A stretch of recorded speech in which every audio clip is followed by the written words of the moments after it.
Welcome to Where There's Wheels. There's a play. I'm Ian, your Make a Bucksy casual gamer. I'm Stacey, I'm your non-gamer gamer. And we're here this week with our final 5 and dime in our mechanics series of games. I believe this is our 9th mechanic that we've covered. So those of you that are new to us, our 5 and dimes are 15 game recommendations in a specific category. This week's category is Push Your Luck games. I will give you 10 recommendations. Stacey will give you 5. Usually I do mine in 2 different sets, but really these are all games that we play together. So this is just like 15 recommendations. 10 that I'm talking about and 5 Stacey's talking about. I've played a couple of these solo, and a couple of these can be played solo that I haven't played solo yet. But yeah, so we're just gonna dive right in. And my first one is brand new to us as of last weekend, or the weekend before, I believe it was. And this is the latest game from Thunderworks Games, and this is Emerald Skulls. In Emerald Skulls, you are basically playing a game that is played in the depths of the Kulbik prison, which is the prison from Lockup. This is in the Ulos World of Ulos series, role player and cartographers.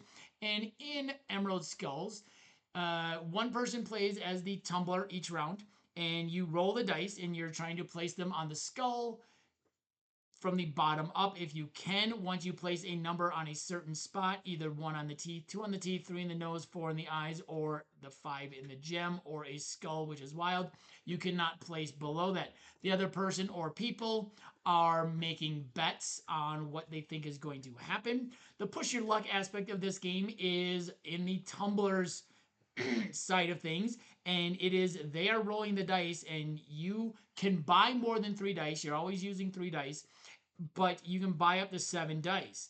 And the push your luck aspect in this comes in once you start placing dice is how far are you going to go and how much are you going to roll. Because like I said, once you place a number in the 3, you can't place a number in the 1 or 2. So you have to roll a 3, 4, 5, or a skull. Once you place in the 4, you can't place below it. So the push your luck aspect in this really comes in. It really does feel like you're gambling in the dice rolling side of things. The other side of thing I think feels like you're gambling a little bit too. But the push your luck I think is really good in this. I have played this solo. It has a really clever solo mode as well. You still feel like you have that push your luck. Like, okay, I want to keep on going, but you know right away what the 2 AI characters are betting on. So that almost makes you push your luck a little bit more because like I don't want them to score, so I need to make sure I do this. So I really like this one. This one is the newest one to us on this list. And that is Emerald Skulls from Thunderworks Games.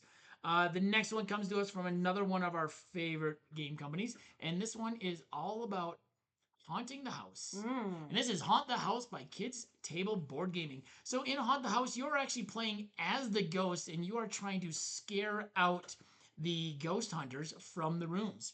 So the way this plays is, and this is a prototype copy picture. This is the only picture I could find. It is pretty close to the, other than a little artwork on some things. So what you have is, depending on the number of players, you have a certain number of rooms plus 1, and there's a ghost hunter on each one of those.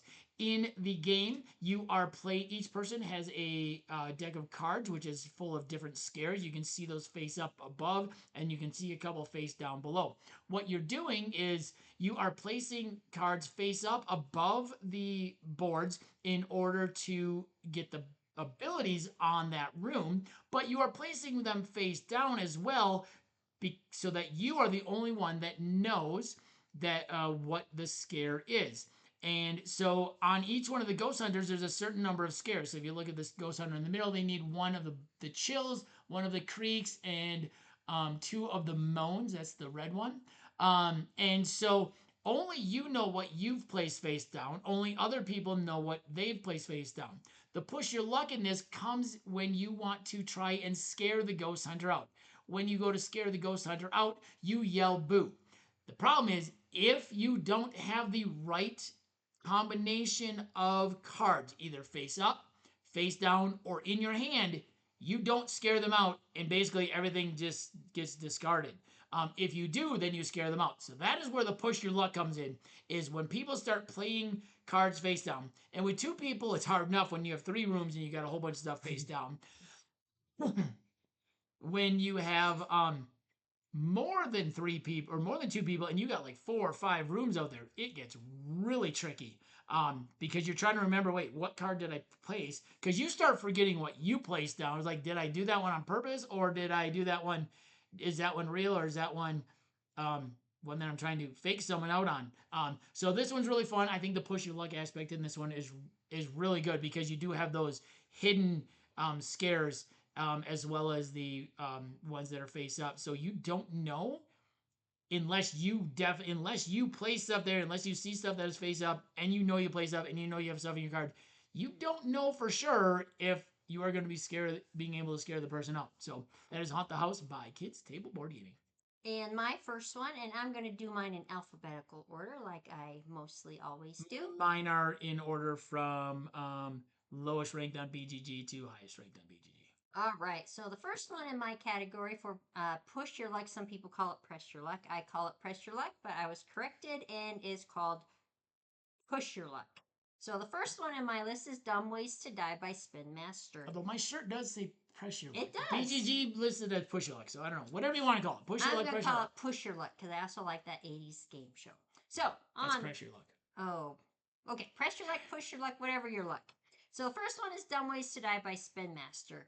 So in Dumb Ways to Die, you are a bean, and the only goal in this game is not to die. So each player starts with 3 beans that you put down in front of you, and 5 cards. And on your turn, you're going to roll a die to determine how many actions you must take. Those actions consist of either drawing a card from the deck or playing a card from your hand, or vice versa. You can do any of those actions in any order. The combination of the two, so you can, you get the drift of it. But playing the cards could result in you forcing other players to draw cards, or you could draw a specialty card, and one of those cards you could maybe peek at another player's cards to see what they have. You could maybe swap cards with another person. You could maybe attack another individual, or you could even force other people to take other action cards, which may result them to die. But when you are drawing from the deck in the center of the table that you see there, you could instantly kill yourself. So really the pressure luck comes in here by whether or not you're going to be drawing from that center deck, or if you're going to be maybe taking other people's cards using your specialty cards. Just really never know. Once you get 3 death cards, you can maybe, what's it called? Use one of your cards to counter effect one of the death cards, maybe, so that you can save your little bean's life. Nobody wants to see their bean die. But the press your luck in here is how far into the deck are you willing to go before you kill off your beans. Yeah, definitely. So, like, how many? What are you gonna do? Are you gonna draw cards? Are you gonna play cards? Yeah. So the beans die in very stupid ways. Yes. It's nothing that's not going to be kid friendly, though. It's not like scary things or violent things that you're not going to want kids. Well, they're pretty violent, but they're just silly, cartoony things. Yeah, they're little beans, from the 80s beans that you saw, that you used to see if you're older than 20, 30. Yeah. But yeah, so it's still a kid-friendly game, but it literally is based off of the YouTube song Dumb Ways to Die. Dumb Ways to Die. Yep. So they actually made a game based off of that song. It's a pretty fun and silly game. It's a silly game. It is, and it's artistic as well. But Dumb Ways to Die, if you like drawing cards and seeing the mystery of what's gonna pop up, you might like that game as well. There's almost a secondary push your luck in that. When you go to basically attack someone, they can counter it. You don't know if they have the counter or if you're actually going to be able to kill one of their beans. So, and when we say beans, we mean BEAN, beans, not beans. Beans. All right, moving on. My next one was new to us earlier this year. And this one is another haunted house themed game. Two haunted house themed games in Push Your Luck. Ghosts are very And pushy. You're lucky. yes, yes. And this is Don't Go In There by Road to Infamy. Road to Infamy, you are, or in Don't Go In There, you are going into a haunted house this time. So instead of playing as a ghost, you are going into a haunted house, and what you're going to do is you are pushing your luck in a couple different ways here. The main way is when you go into a room, you are deciding if you're going to go how far into the room you're going to go. Because when 3 people have gone into the room, there's actually 4 spots on each room. You will roll the dice, the number of dice that match up to the number of dice showing in the upper right hand of the curse cards above the room. If you go all the way in, you will get all of the scares. So if 4 ghosts come up, you will get 4 ghosts. Each space further out, you will get less scares because you have flashlights. So it subtracts 1, 2, 3, and then some of them have some spaces further out that allows you to actually take more of them out. So that's really the push your luck is how far in do you want to go? But you have to push your luck because you're trying to set collect these different cards. So there's almost this secondary push your luck as well because like which cards are you going to try and collect and when do you want to try and collect them? Because some of them, like the twins, which you can see in the middle of the picture, if you get the 2 twins that are exactly the same, those are those will be those you'll face down and they're gone. With some of them, you get to if you get a certain number of tomes, you get to get rid of an entire set of whatever you have. So if you have a bunch of rings that you haven't eliminated and you get, I think it's 3 tomes, the books, you get to get rid of all those. So the main push your luck is how far into the room are you going to go? Because at the end of the game, whoever has the most scares actually adds half to their score, I think it is, whereas nobody else does. But that secondary push your luck is almost like which cards am I actually going to take because of the fact that like if I don't get what I need to go with this card later on, you're gonna maybe get a whole bunch of curses on you. So this one, like I said, the main push your luck is how far you're going into the room and how far you think you want to go so that you get first choice of those cards. But it does have a secondary kind of push your luck-esque because which cards am I going to go for? Because if I can't get the sets, then you could end up really messing with your score. So that is Don't Go In There by Road to Infamy. My next one was new to us this year as well. So this is 3 brand new games to us as of January 1st. This one we live streamed on January 1st as part of our Push Your Luck night. And this one is called Dive by Sit Down Games. This game is so unique and so much fun. So in Dive, you are programming your diver to dive down a certain number of a certain space, basically, a certain depth into the ocean. The very interesting thing about this is as you're doing this, those pieces in the middle, those are stacked and those are see-through. And they have different pictures on them. So you are trying to, as you program, you're not only trying to go as far down as you can because you're trying to get the furthest depth because the first person to 25, I think it is, wins. But you're trying to determine, is there a shark on it or is there not a shark on it? Because as you program, you can see behind these screens because you're programming blind from everybody else. There's a shark side and there's a non-shark side. You have to correctly guess this. This is where the push your luck comes in. Is like, how far do I think I can accurately tell where sharks are and where sharks aren't? But the interesting thing is some of the clear sheets in the middle in the ocean have holes in them. So you may have 5 sheets, but there may be a couple holes. And you'll be like, well, are those holes? Where are those holes? Are those holes further down or further up? So I think this is really interesting because you're pushing your luck, but you're programming ahead of time the luck you're going to push. And I just think this game is so interesting and so unique that this one definitely I needed to talk about. It is just so much fun. Like I said, when you start getting holes and you don't know where those holes are, like, okay, I can go up to 5 depth, but is that hole on the second one or is that hole on the third one? is that shark on the second one, or is that shark on the third one? Or is that shark further down? Because it does get tricky, especially when stuff starts overlapping each other. If you've got a clear shot, it's a little easier. But when you start getting fish and sharks and seaweed and other things like overlapping each other, it's a little harder to tell how far down things are. So that is Dive by Sit Down Games. And my fourth suggestion. I was gonna say something about Dive is people with bifocals and or trifocals in their glasses have even a more difficult time trying to figure out where the pictures are because your trifocals and bifocals are constantly trying to focus in on it, and you can't tell where anything is below like the first two levels. So no.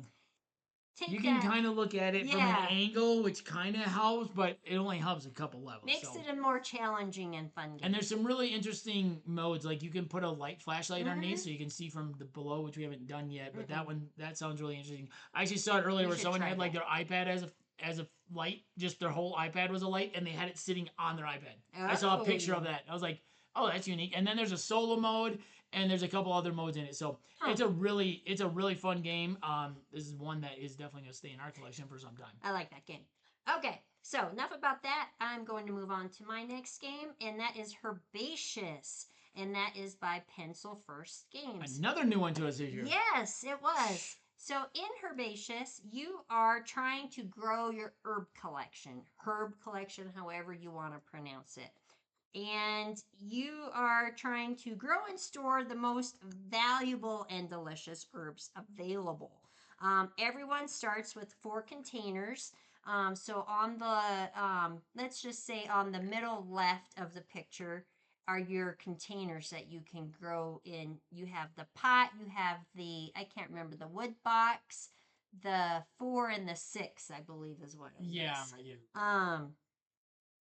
With your 4 containers, and each one allows you to grow different grouping of plants. So in those groupings of plants, you can either grow herbs of the same type, group different types, pairs, and then you can do pairs of 3 types, wasn't it? Something like that. So on your turn, you draw an herb either from the draw pile or the communal pile.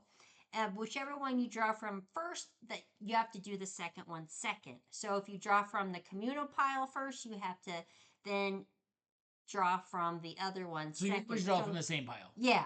You place it into the 2 different spots. Yes. So, well, when you take the collection ones, though, you either can draw from the communal pile, and if you draw from the communal pile first, then you have to do the face down card.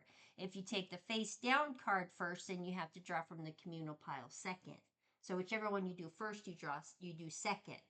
No? You're shaking your head. Yeah. So you draw from the face down card, and then you place that either into the community thing or into your personal collection. And then the second one goes into if you're drawing. Otherwise, you can fulfill the you can put stuff in your planters. Okay, there we go. All right. Sorry about that, but yes. So whichever pile you draw from first, you gotta draw from the second one second, if that makes sense. So let me regroup my thinking.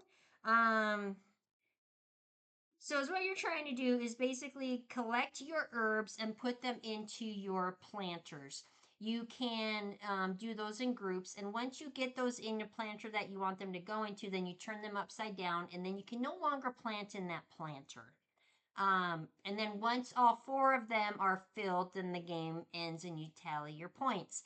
Now, where the what's it called? Press your luck comes into is one, deciding which stack you're going to draw from, where you're going to put those herbs into which pot and start collecting into which pot. Which ones are worth the more points? The more you have of one kind, let's say, in the one pot where you have to have all the same, the more points you get. If you don't have to fill it, but if you fill it, you get the more points. And the same with getting the combination of plants, etc. So when all 4 of them are filled, then you tally up your points. Whoever has the most points wins. Yeah, it's really interesting because like you're watching this community garden grow, and you're trying to figure out after you take your two actions there of placing one in the community garden and placing one in your own, do I want to pot things? Because once you use a planter, you can't use it again. So you're trying to you're trying to score the most number of points, but that's where the push your luck. Like, okay, if I place this here, is somebody else going to take this first? Like, so that's really where that push your luck comes in, and I really like that because it's not just pushing your luck on yourself. It's like, okay, I'm pushing my luck, but it's not going to just like hurt me. It could actually help somebody else if I push my luck. So a lot of push your luck games, you're just hurting yourself a lot of times. But this is going to actually hurt or help somebody else possibly because they could then take things. So yeah, that is a good one. That's a fun like one. that game. I really enjoy that game. It's a little bit of planning ahead, and it's kind of strategic as well because you're kind of eyeing what other people are collecting over here, and you're trying to figure out which pot they're going to be putting everything in, and when they're going to decide to fill that pot and flip the cards over. You don't want to keep the cards in the communal pile that you know that they're going to try and collect. So you want to try and take those, and then you hope that other ones come up so you can put them in your pots. Oh, because when you go to pot, you can grab from your personal garden and the community, so you can grab from both spots. So I'm like, okay, well maybe I can put that there and keep this, and I'm gonna put that there. So it's a really fun. Yep, and just really like when do I start potting things?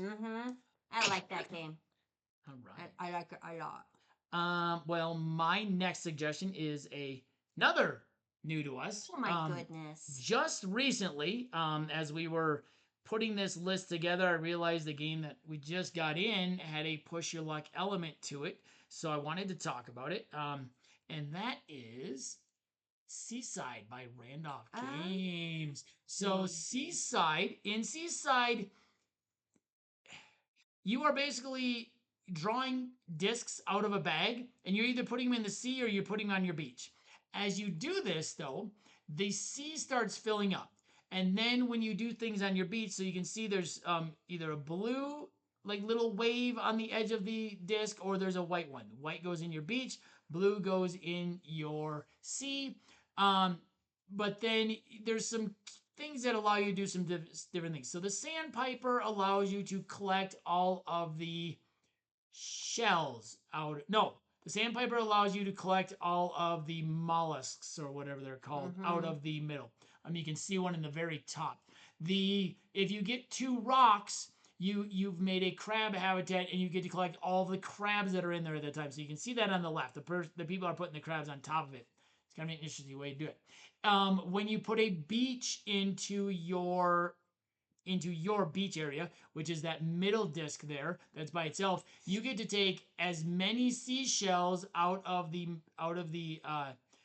sea as number of beaches you have. So that really cool little mat thing does not come with it. That is something this person made, which makes it a little more realistic. You don't really have anything; you just throw it into the middle. When you have a wave, you get to flip over a beach, and then you have to immediately do that action. So the push your luck in this comes because these are two-sided. So you decide which side you're going to use. So like, am I going to keep throwing stuff into the middle, or am I going to, let's say that sandpiper had a crab on the other side. Am I going to throw the crab into the middle, hoping that I can get the crab later? Because maybe I only have one rock and I'm hoping I get another rock. Or am I going to get that sandpiper so I can get all of the mollusks and score those points? So the push your luck comes in determining what you're going to do with your disc. It's like, am I going to fill that middle because everybody is filling that middle, and you're only going to be able to get one thing, one thing at a time. And if you don't have a lot of beaches and you're putting a lot of shells, but somebody else does, they might get another beach and they might take all the shells. So that is a really interesting. It does have this really interesting push your luck as far as like, when am I going to put stuff in my beach so I can collect stuff from the sea, and how much stuff in the sea am I going to put? Because every time you place the shell, the crab, or the mollusk in the middle, you get to take another disc. You get another turn. So you can keep on grabbing discs, like, okay, I'm just going to fill this. I'm going to fill this sea up in hopes that I get what I need eventually to be able to collect a big chunk from that. But it's a little push your luck because somebody else could get it before you. So that is Seaside. That's another one that I really enjoyed lately. It's a really quick game to play, really quick. The next one has been in our collection for some time and has been one of our favorite, just really quick kind of card push your luck games. Even before we knew like push your luck as a category, and that is Trash Pandas from Game Right Games. Trash Pandas is just a really fun game where you are basically raccoons and you are collecting trash, hence Trash Pandas, because that is a name for raccoons. And so with Trash Pandas, you are collecting different trash. You're trying to collect it and then stash it. So in this game, you are rolling a dice and you are collecting these little discs up there. Each one of those discs gives you some sort of ability. At any time, you can stop. Now, in this picture, there's an awful lot of stuff that is face up. This is the middle of a game. You usually don't have stuff that is that much stuff that is face up if you have face down cards because you only turn them face up if someone makes you. So this looks like it might be the end of the game. You keep all your stuff hidden unless someone forces you to keep it face down or to turn it up. So you're rolling this dice and you are getting one of these 6 discs. You keep on rolling as long as you want to keep rolling. If you ever roll a side for a disc that you already have, you bust. Basically, you don't get any of the things you were going for. You get 1 card and your turn is over. But if you were to get all 6 discs, which we have both done a couple times, you get an extra turn. So there's that once you start getting like 3 or 4, like once you get 3 and then you get a 4th one, you're like, oh man, I'm only 2 away. I know it's only 2, but oh, I really want to do this. Especially if you have some cards in your hand that allow you to either ignore your last roll or re-roll or do something. But you also have to be careful because somebody else might have a card in their hand which forces you to roll again. So you may go to that, 3rd or 4th one, you'd be like, you know what, I'm going to stop. And then they force you to roll again. We've done that as well and been burned on that because the person then got all 6. So the push your luck in this really is self-inflicted. It's like, okay, how far do I want to go? How far do I want to go? Especially if you start falling behind in cards that you've collected, because what you're doing is you're collecting them from the trash can, and then one of the things allows you to stash them in your tree. So you're collecting, you're stashing, you're trying to set collect because whoever has the most gets points. It's different points for different things. But as you start falling behind in cards, this is one of those ones where you see people getting a big stack of cards that they've stashed, and you go, I have to push my luck because I don't have the cards and I need to get cards. So this is a really fun one. It is a really quick one. It is really easy to teach, really easy to learn, really easy to play. Quick, quick, quick, all across the board.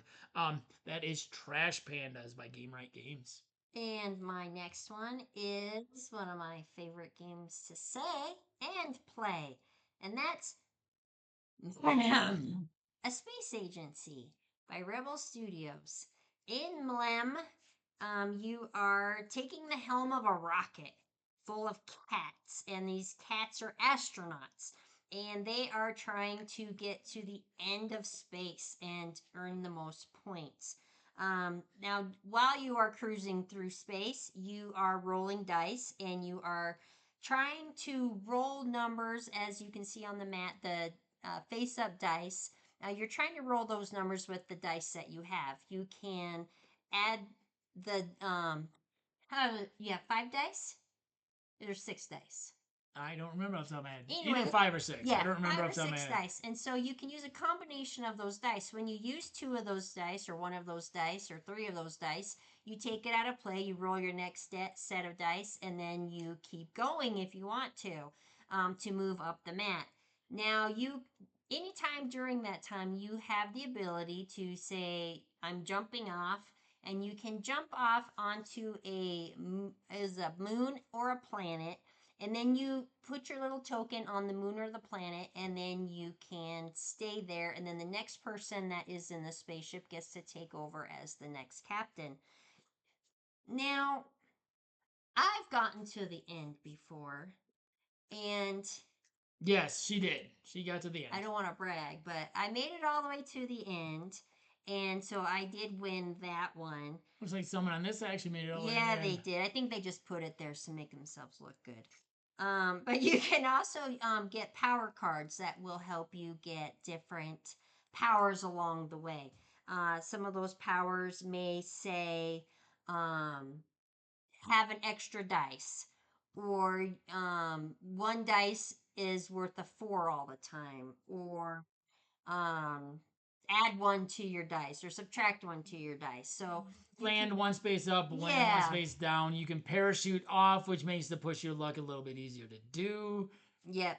And if the dice don't match what you are trying to get to, then you will fall back to earth and you start your whole journey all over again. You have to have some cat's abilities. Well, the cats have abilities, which is what you were talking about. Cats have abilities, which you were talking Cats about. Yes, have the cats have ability. abilities. Each of your eight cats has an ability, which Stacey was talking about. Not cards, it's Yes. the cats. So like you can parachute off. So if you do crash, so when you roll your dice and you don't get one of the numbers on there, you crash. But if you have a parachute, it allows you to push your luck a little bit more because if you crash, you parachute off, or you can go up one or more. Yeah. So That would have been catastrophic. catastrophic. Yes. Yeah, so I It's really been a don't. long week. I yeah. Thank goodness Friday's here. I was sick last week, the last week before my spring break, and then Stacy got sick this week, so this took us a while to film this. But yeah, no, Lem is a really fun. We enjoy playing that one. It has its detractors out there and stuff as far as a push your luck game. I think it's a great game. I think it's hilarious. It's really fun. Detractors of a push your luck game. There's some people who just do not like it. Okay, but I know. Um, yeah. Um, yeah, there's some yes, there's some big name board game people who do not like this game. I love this game They're personally. getting I letters. love this game. I learned this on BGA, not best on BGA because the board has to shift so much. I really like this one. It is so much fun. It's a great push. It's a fun game. Yep. Easy to learn. It's perfect for us. It's perfect for us. All right. My next one is well, Stacy just said cats, and I'm going to dogs. So my next one is all about rolling dice and putting them on the spots. I knew you were This gonna is say spots that. of by CMKY, which that might not be. I may have gotten those letters backwards. I think it might be CKMY. I don't remember off the top of my head. All right. So in spots, you are rolling dice. You are picking one of 6 tricks, and you're rolling dice based on what that trick says to try and place them on your spots on your dogs, not your cats, your dogs. And the push your luck in this comes in some of these tricks. You're you can roll multiple times, or you can grab extra dice to roll. And then the other part of the push your luck in this is when do you actually fill your dogs and complete them, because you want to try and do as many as you can on a turn and get more dice. But if you go bust, you lose the dice that you placed. So any dice you can't place, you put into your house, and you can only have a total of 7 in there. If you go above 7, you bust. So you got kind of a couple little push your lucks. One of them is on some of the, like I said, on some of the tricks, it says you may roll again. It's like, okay, I'm going to roll again. I want to roll another dice. I want to roll another dice. And also, how long do you wait? Like, do you immediately make one of your dogs? Or do you go for more dice so you can make more than one dog at a time and not spend so many turns making your dogs, completing your dogs? This is a really fun one that I have at my board game club at school. I got it last year, I think, and we enjoy playing this one. We actually, the first time we played this was on Board Game Arena, and we weren't quite sure what we were doing. And then once we played on the tabletop, it's a little easier now to understand. But that is spots. My next one, excuse me. Bless you. My next one is, I'm not going to say the first push your luck game we played, but it is the first pure push your luck game I think that we played. This is one that I learned last year on Board Game Arena. And then the very next day, I got an email from Eagle Griffin Games, who I had been in contact with the previous summer and not heard from in probably 6 or 7 months, that all of a sudden a shipment of games that were coming being donated to my board game club. And I was like, and I looked at the invoice and I went, wow, I just learned this game last night and this is Can't Stop. Oh. Can't Stop is about as pure of a push your luck game as you can get. You are pushing your luck. That's all you're doing is you're pushing your luck. This is about as close to gambling, I think, as you can get on a board game. Like really, with it just being a dice rolling push your luck game. So in Can't Stop, you are rolling 4 dice and you're pairing them up to add them together. You have the colored cones in this version of Can't Stop are your pieces. So there's 4 different pieces there. There's a yellow, blue, purple, and green. The white ones are the runners, as I call them. I don't know if that's what they're actually called. That's what I call them. And so what you're doing is, as you are rolling the dice and you're placing and you're putting them together, you are moving the 3 white pieces up those columns. The 2 and the 12 are the shortest ones because those are the hardest ones to roll. The 7 is the biggest column because it is the easiest to roll with dice. You're adding 2 dice together. You're moving them up when you match them up. The push your luck in this comes in the fact that if you ever roll combination dice that you cannot add up to any of the 3 columns you're running on, because you are only running on 3 columns on your turn, you bust. So as you are either falling behind or as you are really close, you might start going, oh, I'm gonna get it, I'm gonna get one more, I'm gonna get one more, but you might go bust. Now the really cool thing about this is once someone reaches the top, that number is theirs. It's the first person to get 3 of those numbers wins. So that number can no longer be used. So let's say the 5 column, I don't know who's rolling the dice, but let's say it's the yellow and it's probably the blue because the white are on those. So it's the blue. So let's say they get to the top. They would get the 5 column, the yellow cone would come off. The 5 is no longer useful. You can no longer roll a 5 because you can no longer run on the 5. So this game is really fun because this, like I said, this is about as pure push your luck as you can because you are just rolling the dice and pushing your luck how far you think you can go each time you roll a dice. I have been very unlucky in this. I've also been very lucky in this where I have rolled the dice like 7 or 8 times and moved on like one number like 5 of those times.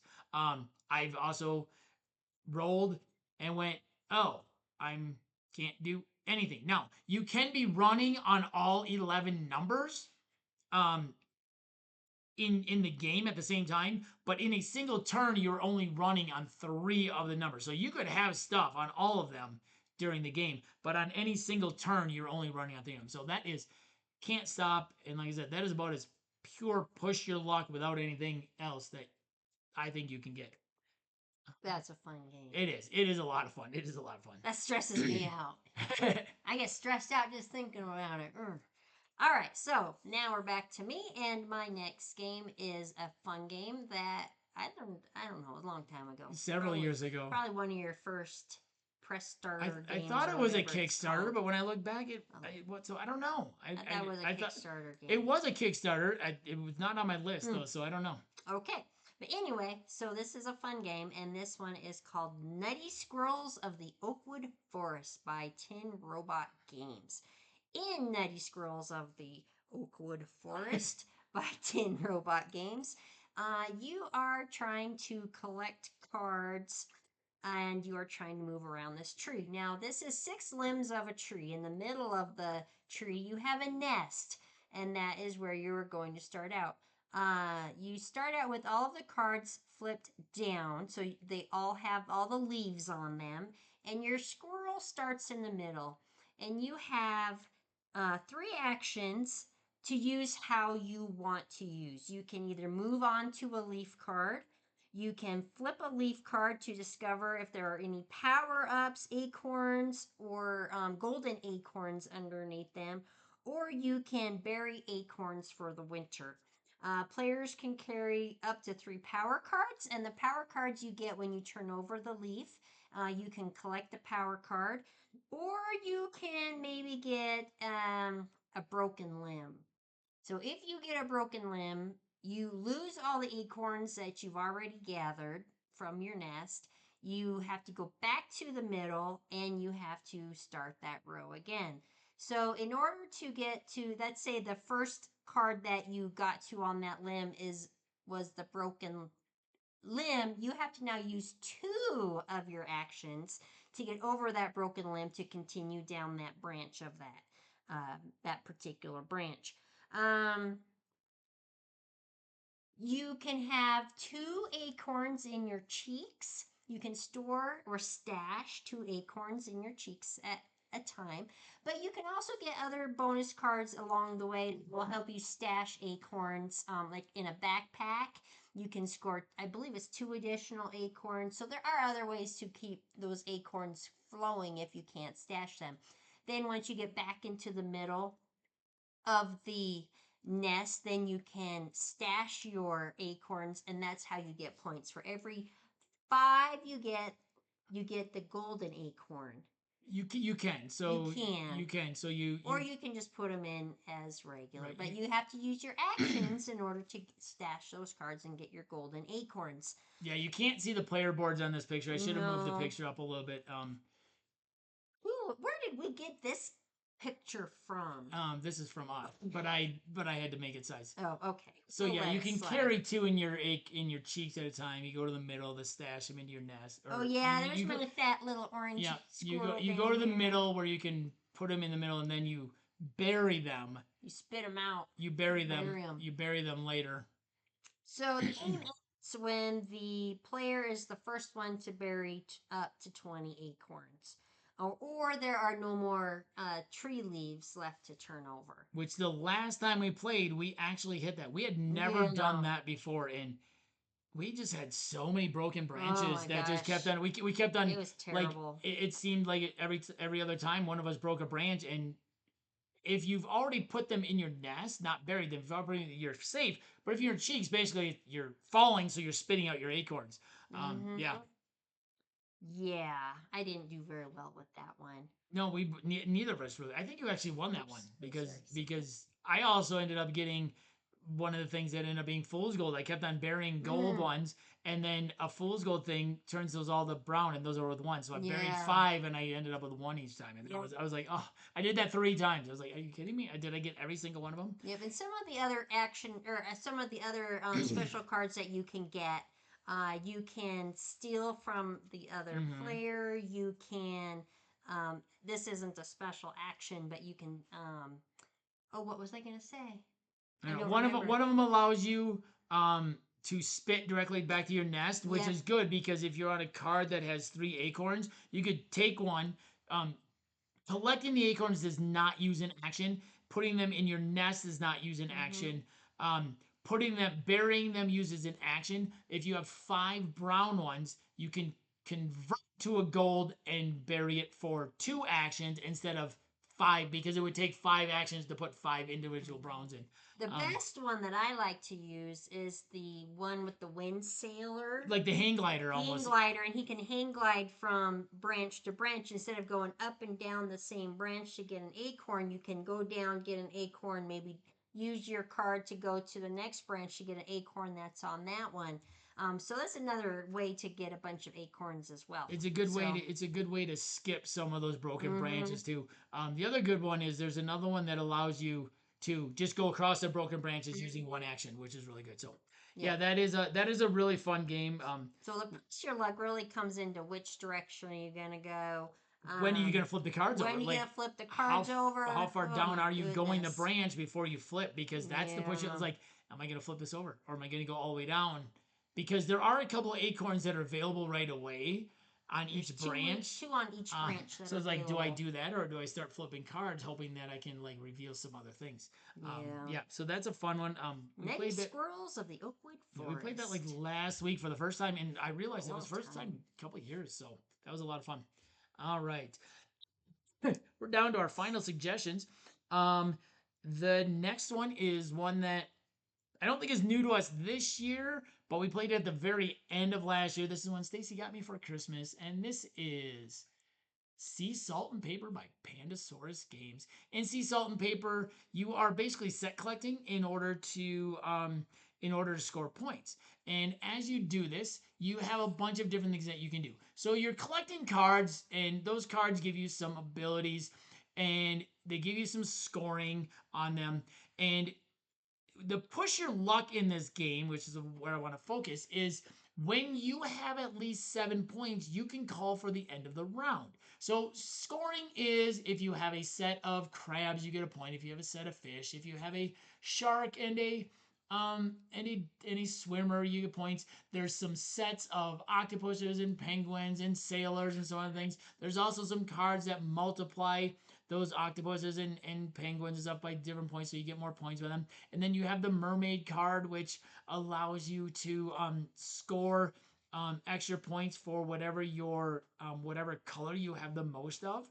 And so that's how the scoring goes in this. But the push your luck in this comes at the end of the round. And the way the push your luck in this works is when you have at least 7 points, you can call for the end of the round. When you call for the end of the round, you have two options. The two different options are simply end the round and everybody's done. And everybody scores their cards and everybody scores their color bonus. The color bonus is you score for whichever color you have, use 1 point for whichever color card you have the most of. But the push your luck comes in is if you think you have the most points, like you're like, okay, I got a lot of points here. This is a lot of points. You can say last chance. And what last chance does is it gives everybody else one more full turn except for you. Then you add up your points in your card in your hands. You don't not your color bonus, just your points in your cards in your hands. If you have the most points in the card you played and in your hand, you win, which means you get to add up your cards and you get your color bonus. Everybody else only gets their color bonus. So if they've only got like 3 black cards as the most, they're only going to get 3 points. But if you do not have the most points, then everybody else gets to score all their cards as well as their color bonus, and you only get the color bonus. So the push your luck in this is at the end of the round, which I think is really interesting because a lot of push your luck games is you're pushing your luck throughout the game. This is only at the end of the round, and it affects the scoring. So you have to be almost more careful when you push your luck. Be like, okay, I've got it. Because a tie means you did not have more points than anybody else. Stacy and I played this a couple weeks ago again, and had a really good time. Had a really fun time playing it. We played it twice, I think. I've been playing it on Board Game Arena a couple times lately. It is on Board Game Arena, so it was really easy to get. I taught it last week on a Board Game Arena live night, and I got a game going right now. And on the one, I pushed my luck, and I think I won on the first one. Someone pushed their luck, they lost. At the very end of the game, I knew that I had a good score, but I wasn't guaranteeing that I was going to like have the highest score, and I knew that somebody else was only 1 point away from winning because it's the first person to 35 points. 35 points. And so I was like, okay, I know I've got a high score here. I don't know if I have the highest score, so I just stopped. I just said end, and I ended up winning by 1 point. Funny thing was he was going to end on his next turn, and probably just end because at the end you're like, I don't know if I want to push my luck because if I push my luck and I'm not the highest, then I'm definitely losing. So, but everybody was pushing your luck before that. So, Sea Salt and Paper, really fun game. Like I said, the push your luck only comes in at the end of the round, and it's only the person who is ending the round. So there's one person every round who is actually pushing your luck. Everybody else is just playing. So I think that's a really unique way to do push your luck in the fact that there's only one person every single round who is pushing your luck, and it's only at the end of the round. So that is Sea Salt and Paper by Pandasaurus Games. And my final one is a game that I don't know if people think of when they think push your luck, but this definitely has your push your luck element, and this is a giant series of games at this point with tons of expansion maps. I'm going to focus on one of them, and that is Ticket to Ride, and I'm going to specifically talk about Japan because I think Japan adds in even another step of push your luck, and this is by Days of Wonder. So in Ticket to Ride, which I think most people probably know by now, you are collecting cards and then laying down routes. Now, the first part of the push your luck is how quickly do you start laying down routes, because you're collecting cards and you want to make sure that you can get a lot of your routes. But as soon as you see somebody else starting to put down routes, you're like, oh, I better start putting down routes. But then you may not get the cards. You may not get the cards you need for other stuff. The second aspect of the push your luck is during the game, you can collect more route cards. So you can take more route cards and hope that you can fulfill them. That's a push your luck on its own, because if you get route cards that are nowhere near where you're building, all of a sudden you have to completely build somewhere else and you can't use anything you've used. So those are two push your luck elements. I think Japan has, I think this is a push your luck as well. Now we've only played this with two, so it really is a push your luck part of this. I think this would be really fun with three or four. And that is this bullet train that is going through the middle of Japan and up into the island of Kyushu. So in Ticket to Ride Japan, you can play cards down to start building this bullet train. Every single person is building the bullet train. You do not earn points during the game, but instead what you do is, depending on how long the route is that you built, you move your little tracker here on the right side of the board a certain number of spaces equal to the number of cards you played in order to build that part of the bullet train. Now, the push your luck in that part of it, I think, comes in like how quickly do you start doing the bullet train, because the bullet train, you can see, goes through pretty much the entire country and anybody can use it. So how much do you want to do on that? How much do you want to work on your routes outside of the bullet train? Because especially in a two-player game, this is a 20-point swing. The person who has the most gets 10 points, and the person who has the least loses 10 points. So, like I said, I think Ticket to Ride Japan has this third aspect of a push your luck. All Ticket to Rides have the push your luck with how many cards you start to collect before you start claiming routes. And also, the second part is, as you're playing and you've maybe claimed your routes or you're close to getting all of your routes, taking more routes and hoping that you can piggyback on stuff you've already done. But I think the bullet train is a little bit of a push your luck, because like, how much am I going to invest in that, or am I just going to go for my routes, hoping that that doesn't matter? Because all you really have to do is get, especially in a two-player game, I mean, if you're not in first, you're in last, so it doesn't matter. So And you only have 20 trains to get. yes, all the way across, you so- only have 20 total trains of your color, plus you have only a certain number of bullet trains. So how quickly and how much and which parts of the bullet train do you build? Because some of them are like one. Well, one isn't going to do you a whole lot if someone's building fours and threes and 2s. So that is Ticket to Ride, and specifically that map was Japan, because it does add that bullet train, and I do think that, especially I think at higher play codes, that is a little bit of a push your luck as well, as how much are you going to invest in that versus your actual routes. All right, that was my last one. Yay! My last one is Toil and Troubles by Grandpa, or Toil and Troubles. That's what you said. By, oh, did I? Okay. By Grandpa Beck's Games. In Toil and Troubles, basically you're trying to collect sets. The lingo that they use in the directions, the first time I played it, I didn't care for it because I didn't understand the lingo that they were trying to say. So basically, is what you're trying to do is collect the most magic marks. And the player that collects the most magic marks by gathering sets of talismans into their trove wins. Now you're saying, Stacey, what the heck are you talking about? What are you talking about? Well, let me explain.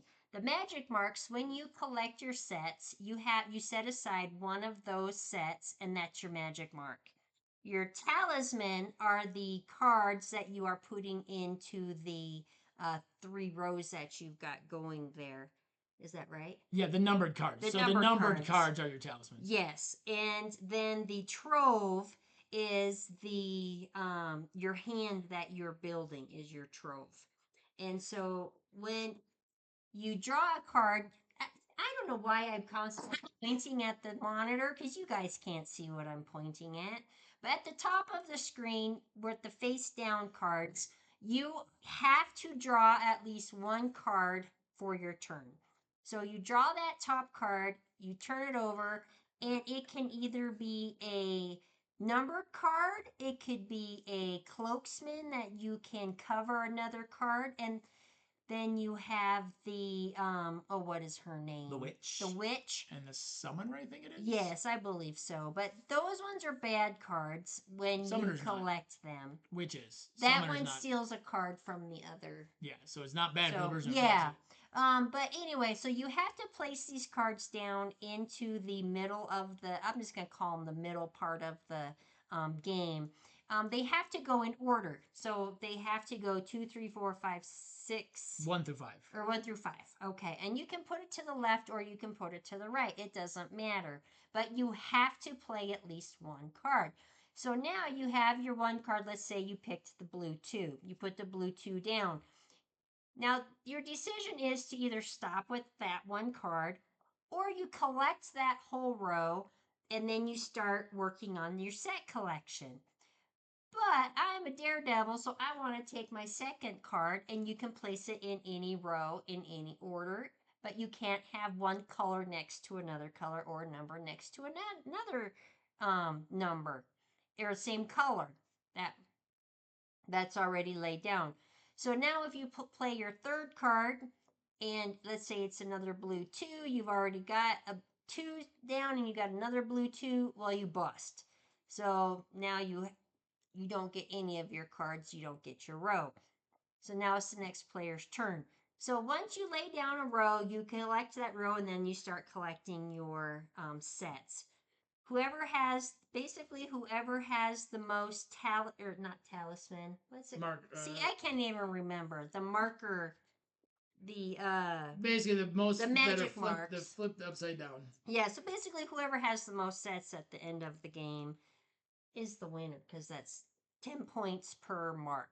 So I like this game. I think that all Grandpa Beck games are right up my alley, but this one I think is the most of the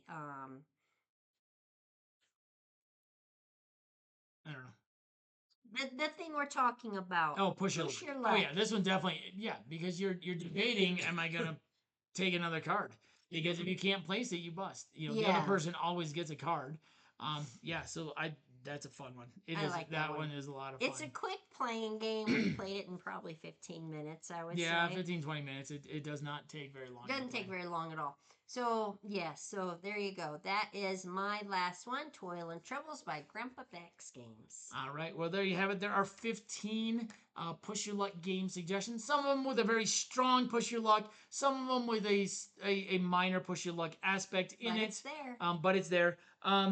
Now, I'm not going to say we have a ton of push your luck games. We actually learned last year that we really like push your luck games and games that have a really strong push your luck aspect to them. We didn't really kind of realize it until we learned Can't Stop, and then I was taught Mlem on BGA, and I bought it because I knew Stacey was going to like it.